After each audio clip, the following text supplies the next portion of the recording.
September 7th, 1938. The patient frequently indulges in recriminations expressed in an explosive tone of voice.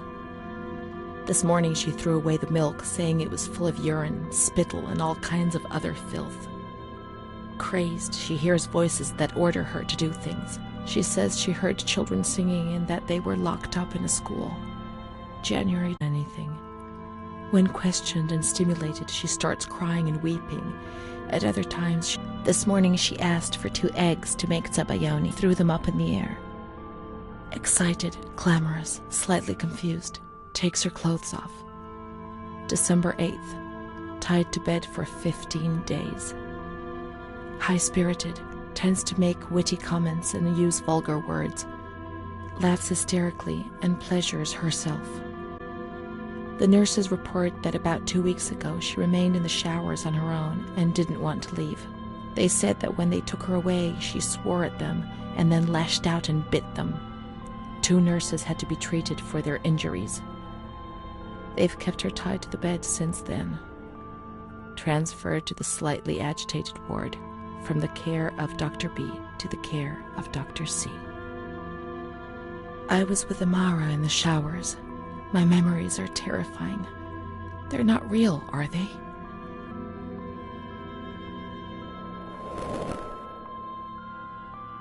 December 15th. Dr. C. Patient notes. The abnormality of her psychic state has induced her to lead a life which is irregular and tends towards delinquency. Of fickle and flighty character, she regularly discards her household duties and engages in occasional prostitution. Prostitution? No one would have ever believed a lunatic, let alone a lunatic who lives in the worst sort of sin. Could such a person ever have been subject to sexual violence? Certainly not. Her mental deficiency makes her deaf to the reprimands of her family. She has shown suicidal tendencies. She was brought to the ward yesterday, agitated and hysterical. Treated with Cardiazol, 2 injections a week for 5 weeks. They were only trying to confuse us with the therapy, and my God, they succeeded. It was as if they wanted to instill the madness into us.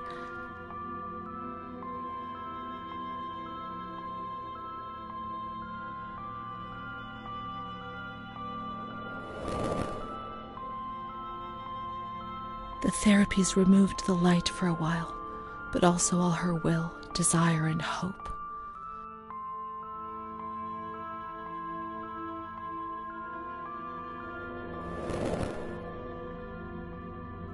June 2nd. After a long period of calm and improvement, the patient is very agitated today and vehemently refuses to submit to a gynecological examination. She swears and curses those helping her, flailing her arms and hitting them. According to reports by Dr. B, the patient has been subjected to periodic checkups since she had a spontaneous abortion about 2 years ago in her 3rd month of pregnancy. Conception occurred after she had sexual intercourse with a stranger who sneaked into the hospital grounds.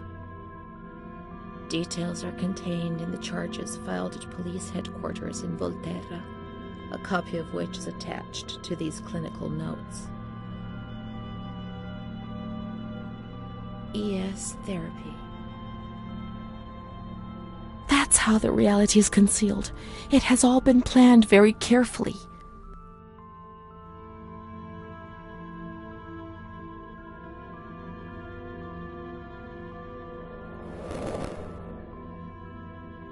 June 13th. The nurses report that she descended into a state of great mental confusion after receiving her mother's letter. She threw her soup over another inmate because she was very anxious, and then punched a nurse. Impulsive, flails about her. She rails against the doctor in vulgar terms while he is examining her, lashes out and spits.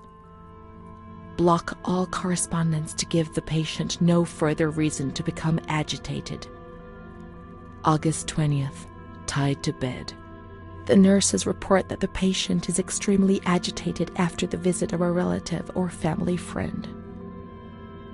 2 days later, she is still shouting all the time that he commands her, that she must obey and harm herself, and that she is not Charlotte. All visits forbidden, constrained to bed, and intensification of ES therapy until we achieve results. No contact with the outside. That way nobody knew what was happening within these walls.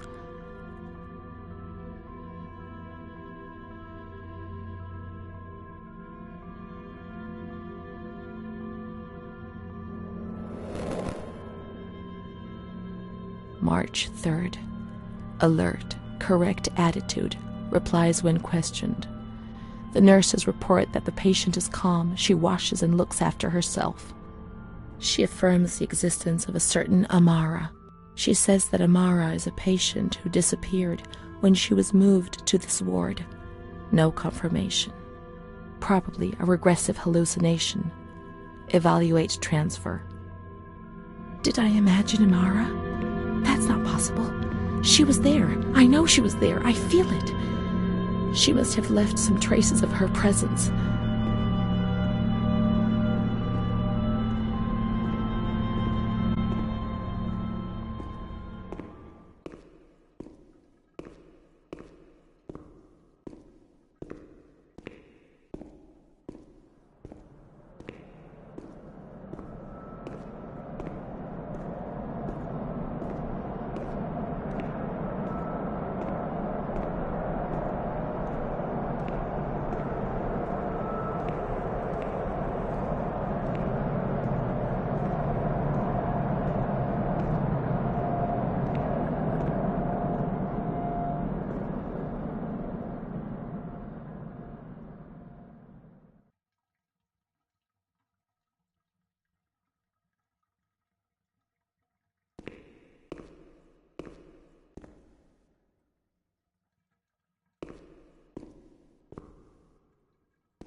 These are Amara's things, I'm certain.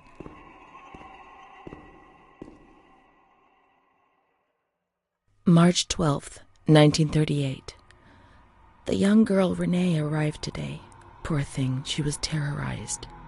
You see, she remembers the first time we met. I talked to her mother, the dear lady, and she expressed her fears to me, and I promised I'd keep an eye on her daughter. The lady told me her daughter's doll had been taken away, and this worried her, because when she becomes depressed, as she is now, Renee barricades herself in her room and can't communicate. The doll becomes her voice, eyes, and ears. I was hoping to be able to get out of here, but nobody ever leaves this place. That poor girl is really ill. I am the only one she ever speaks to. I told her I was leaving, and she stared at me, saying that I would never leave. And then she started to cry. I felt like crying too. She didn't say anything else. What worries me is that I'm sure that terrible man is watching her. He was the one who brought her here, and of all the good people, why did it have to be him? She knew. I told her everything. A nurse friend of mine to keep an eye on her, and I'm sure she will, because she's a good woman. Her friend the nurse. I vaguely remember. She worked on this ward.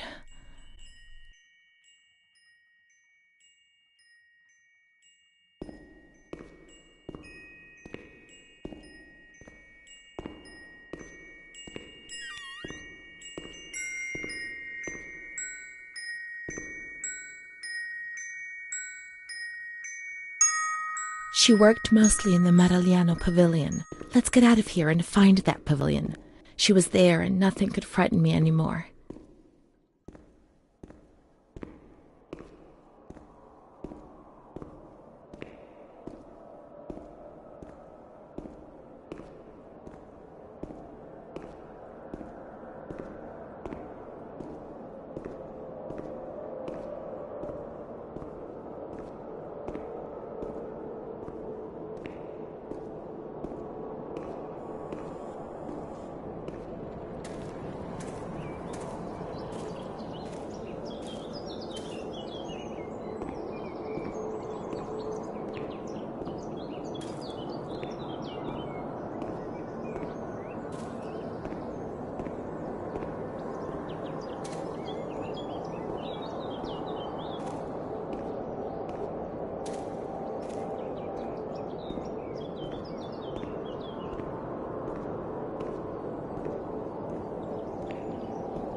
She's kind to everyone, even me. I felt a little better when I saw her. The sick children laughed and played with her. Not even they could frighten me. Don't annoy Renee. She's a princess here. Didn't you know? She told stories. She said there was a war out there. But they stared at me and frightened me.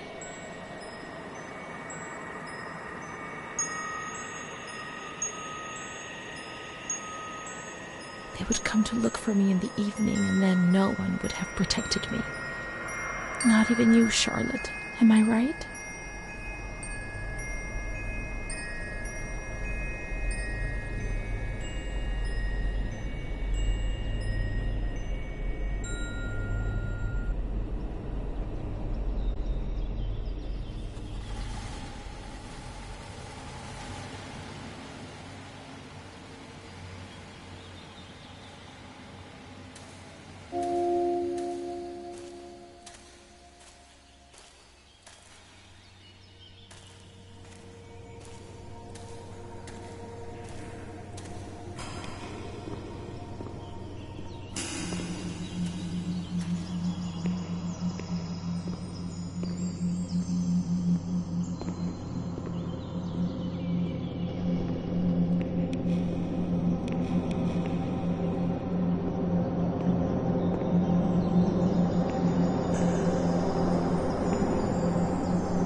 My God, I did it. It was me.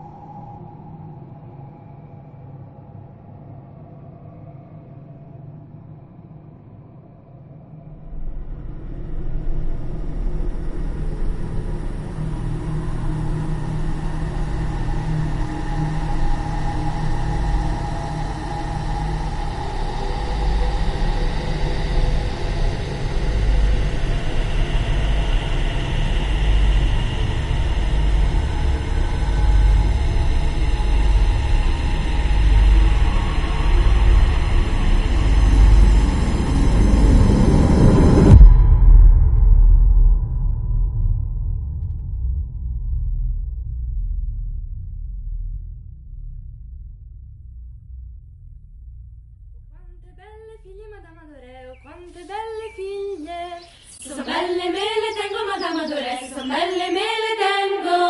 Il re ne domanda una, Madame Adoré, il re ne domanda una. Che cosa ne vuol fare, Madame Adoré, che cosa ne vuol fare? La vuole maritare, Madame Adoré, la vuole maritare. Con chi la mariterebbe, Madame Adoré, con chi la mariterebbe? Con uno spazzacamino, Madame Adoré, con uno spazzacamino. E come la vestirebbe, Madame Adoré, e come la vestirebbe? Di stracci e di toppe, Madame Adoré, di stracci e di toppe.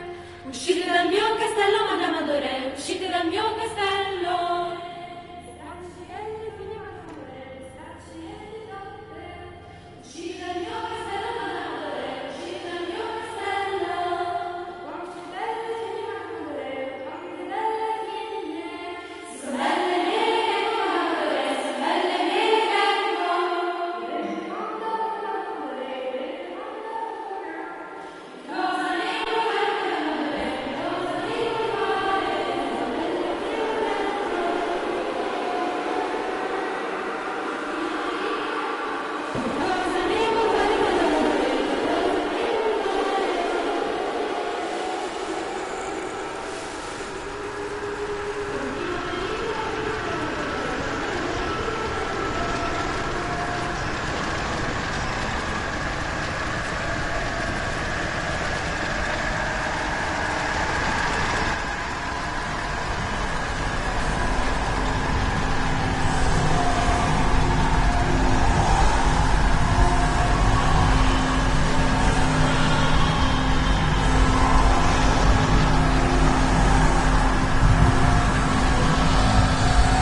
My schoolmates, when the lights came.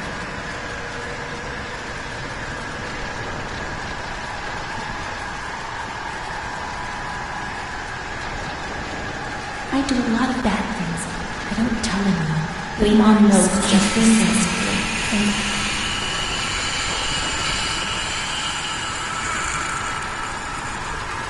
I'm not like the others, Mom. Why not?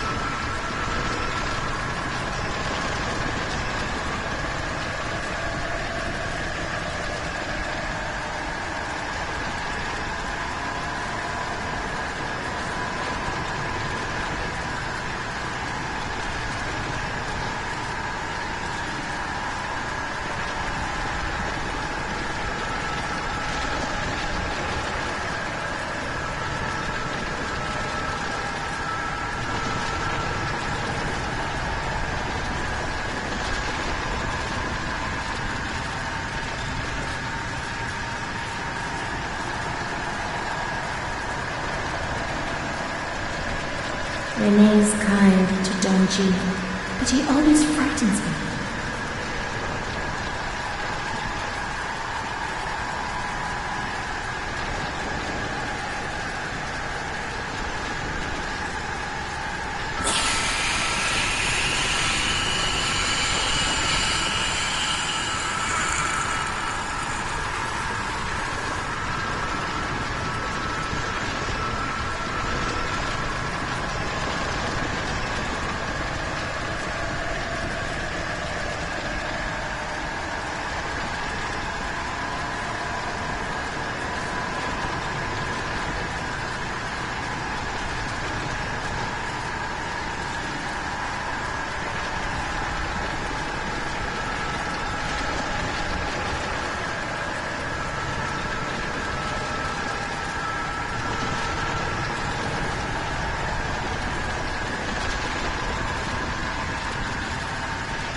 Mr. Matthew helps Mom. How would you manage if you didn't? Mom always has to work because it's so cold in winter. Mr. Matthew is so nice. I'm bad because I'm not kind. When I was small, I never used to eat growing up.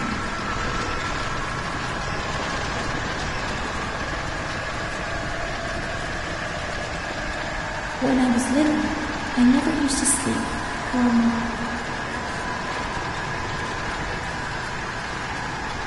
my baby Charlotte is so beautiful, and she's so good. But Renee isn't.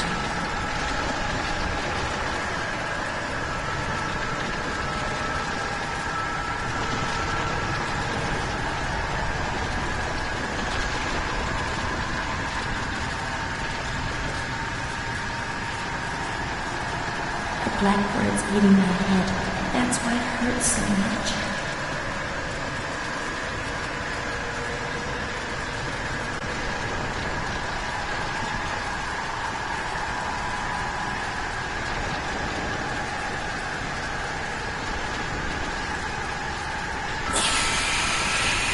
Mr. Matthew is very kind and helps us. If he's not here, I have good reason to be afraid.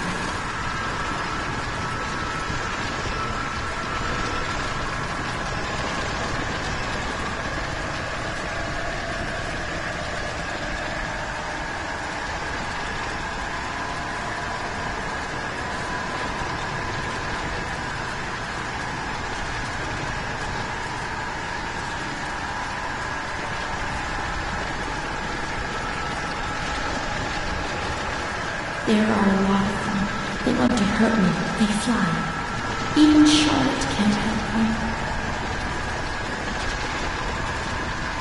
Mom works so hard because I have to eat, or I won't grow.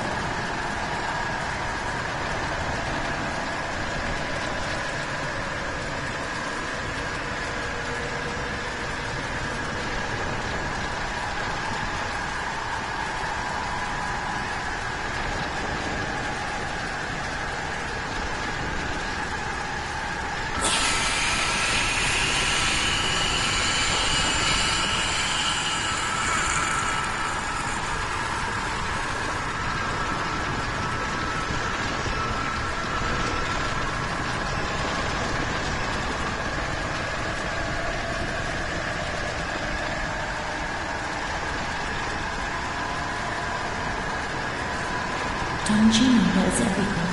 He speaks to God and he tells him lots of things.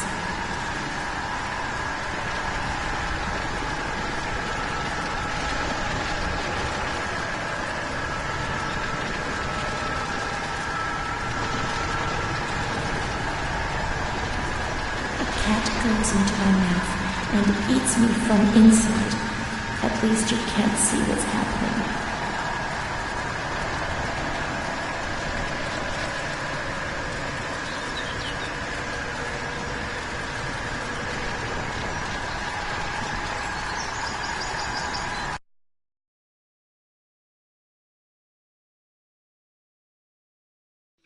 What's happened? What is this place? Maybe I'm dead.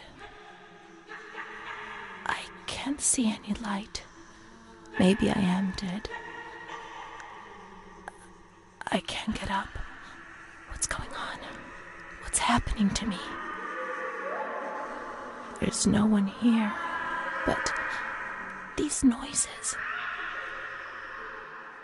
God, my head is killing me. I can't keep my eyes open.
My medical file again.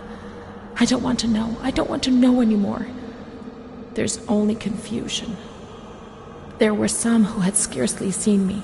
They thought they knew me and understood what was happening to me and could decide about my life.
Once more, I feel like I'm on the edge of an abyss. What a horrible feeling. My paranoia is hammering at the gates. Everything is exploding, and in the end, I know they will enter and destroy me in a matter of seconds. I won't be here for much longer, but in my personal hell, consumed by fear which will be directed violently outwards. When you're not well, I mean, in your head, when you're crazy. I mean, what else am I? Well, that's that. I can't speak or move anymore. I find it hard to swallow. I can't eat. Then it passes. I feel better. Like now, perhaps. Then the anxiety returns and I can't sleep. I can't stop the intrusive thoughts, one after the other, relentlessly. I suffer from memory lapses. Yes, there are periods I don't remember anything about, and I don't know what it means. It first started when I was with my fiancé, and Bruna was there. They said I did certain things, you know. I'm too embarrassed to talk about them. But I think that's the reason I'm here, isn't it? But I don't do any of those things now, do I? Please tell me. And, send me home. I'm sure I'm okay, and I so want to go home, but nobody comes to visit me. Why? Do you know?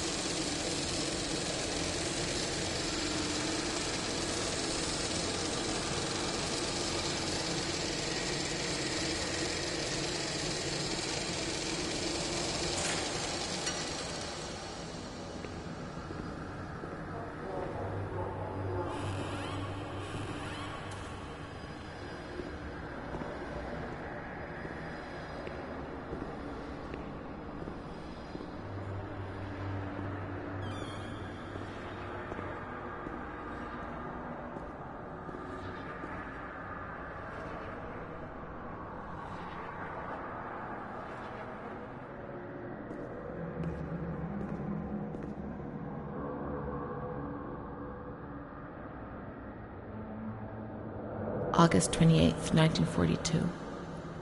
We hereby notify you of the death of Ada T., mother of Renee T., a patient in your institution. No known relative. Sincerely yours, Onofrio P. I have no one left in the world. Nobody at all. Solitude is very strange. It muffles everything. Slows it down. It's an endless scream that makes no sound. A silent scream. I can't stop looking at myself. I will never leave this place. There is nobody up there for me. These walls have become my skin. and the wretched desperation within them is my soul without a voice. Here, nobody weeps anymore. How I would love to feel life, desperation, anger. I've stopped dreaming, daydreaming, maybe even thinking. I've lived in a reality which has corroded me and has stripped me of everything, even my ability to feel pain.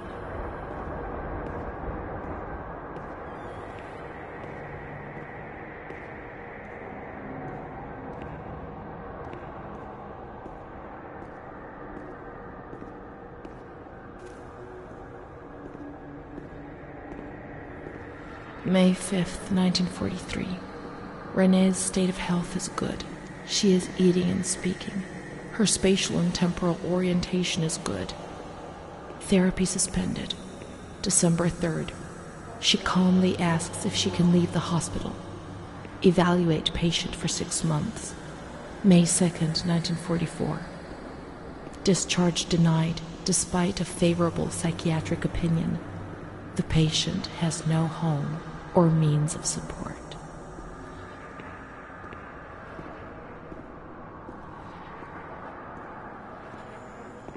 May 4th. The reasons why discharge is impossible are explained, and this is how Renee learns of her mother's death 2 years after the fact.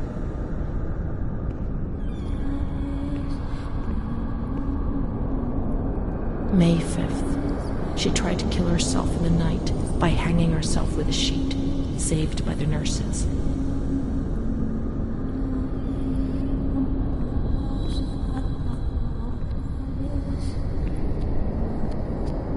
Restrained to her bed, she once more tried to kill herself by suffocation. The decision has been taken to perform a transorbital lobotomy.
10th of June, 1944.